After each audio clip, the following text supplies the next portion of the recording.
మేము మడిగా ఉంటాం, లోపల పెట్టుకోవాలి.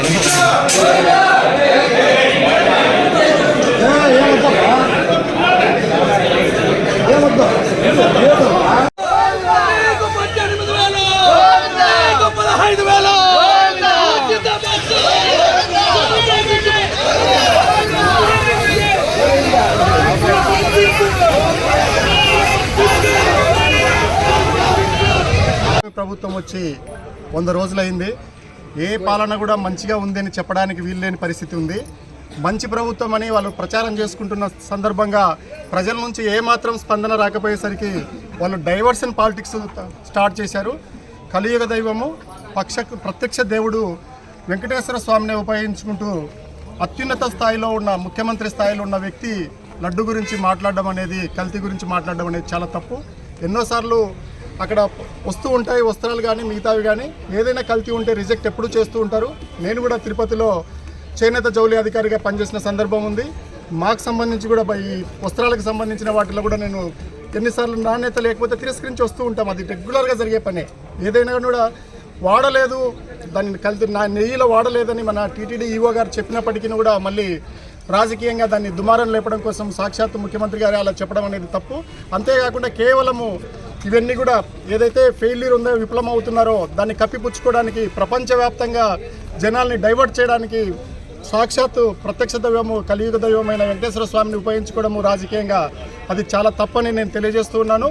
ఈ సందర్భంగా రాష్ట్ర ప్రజలకి కానీ దేశ ప్రజలకు కానీ స్వామివారి ఆగ్రహం కలగకుండా ఉండడానికి పాప ప్రక్షాళన చేయడానికే మేము ఈ పనికి పూనుకున్నాము వైఎస్ఆర్సీపీ పార్టీ తరఫున జగనన్న ఆదేశాలతో. అంతేకాకుండా ఈ పాప ప్రక్షాళన అనే కార్యక్రమాన్ని తీసుకొచ్చిందే డిప్యూటీ ముఖ్యమంత్రి గారు అలా చేశారు. ఉప ముఖ్యమంత్రి గారు ఆయనే పాప ప్రక్షాళన అని స్టార్ట్ చేశాడు. అందువల్ల మేము కూడా మా పార్టీ తరఫున దేవుణ్ణి కోరుతూ ఉన్నాము, ఎటువంటి పరిస్థితుల్లో దేశం పైన రాష్ట్రం పైన అనుగ్రహం ఉంచండి. ఏ పొరపాట్లు జరిగినట్లుగా వాళ్ళు తెలియజేస్తున్నారు. అంతేకాకుండా అతి పవిత్రంగా భావిస్తున్న లడ్డు మీద రాజకీయాలు చేస్తున్నారు. దేవుణ్ణి ఎటువంటి పరిస్థితుల్లో రాజకీయాలు తీసుకురాకూడదు.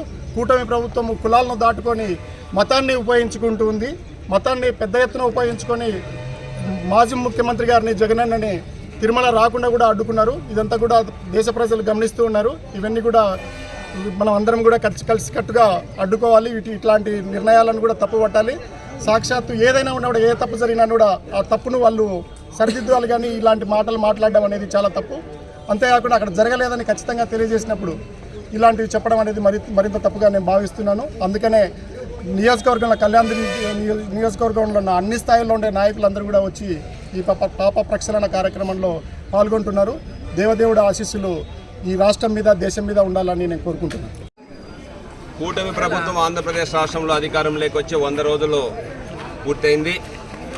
పరిపాలన చేతగాక ఎలక్షన్ ప్రచారంలో అనేక ఆచరణకు అమలు కానటువంటి హామీలు ఇచ్చి అధికారంలోకి వచ్చినటువంటి ఈ కూటమి ప్రభుత్వం పరిపాలన చేతగాక తొలి రోజు నుంచి వైఎస్ఆర్సీపీ పార్టీ శ్రేణులపైన దాడులు దౌర్జన్యాలు చేసే కార్యక్రమం యథేచ్ఛగా కొనసాగిస్తూ వచ్చింది.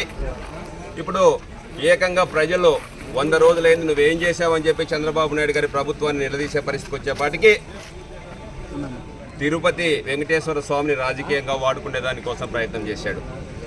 అక్కడ వాడుకోకున్నటువంటి నెయ్యిని కల్తీ జరిగిందని చెప్పి ప్రచారం చేసి వైసీపీ పార్టీ పైన జగన్మోహన్ రెడ్డి గారి పైన నెపం నెట్టే దానికోసం ప్రయత్నం చేశారు. జూన్ 12వ తారీఖు ముఖ్యమంత్రిగా ప్రమాణం చేసిన తర్వాత నెయ్యి సప్లై స్టార్ట్ అయింది.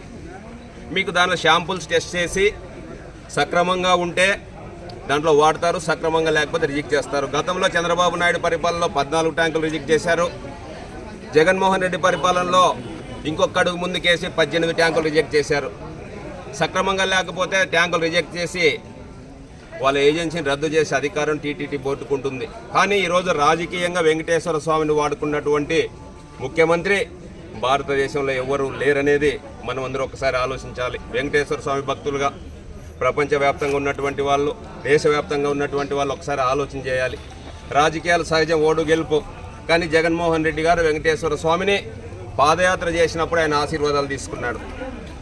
తర్వాత పాదయాత్ర పూర్తయిన తర్వాత ఇంటికెళ్ళల వెంకటేశ్వర స్వామి దగ్గరికి వెళ్ళి దిగ్విజయంగా పాదయాత్ర ముగిసిందని చెప్పి ఆయన మొక్కుకొని రాష్ట్రాన్ని అన్ని విధాలుగా ముందుకు తీసుకెళ్లాలని చెప్పి ఆ రోజు జగన్మోహన్ రెడ్డి గారు చెప్పడం జరిగింది.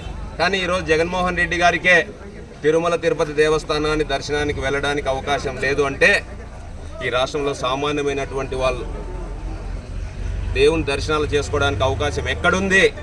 భారత రాజ్యాంగం ఎక్కడ అమలవుతోంది ఆంధ్రప్రదేశ్ రాష్ట్రంలో అని చెప్పి నేను వైఎస్ఆర్సీపీ పార్టీ తరఫున అడుగుతున్నా.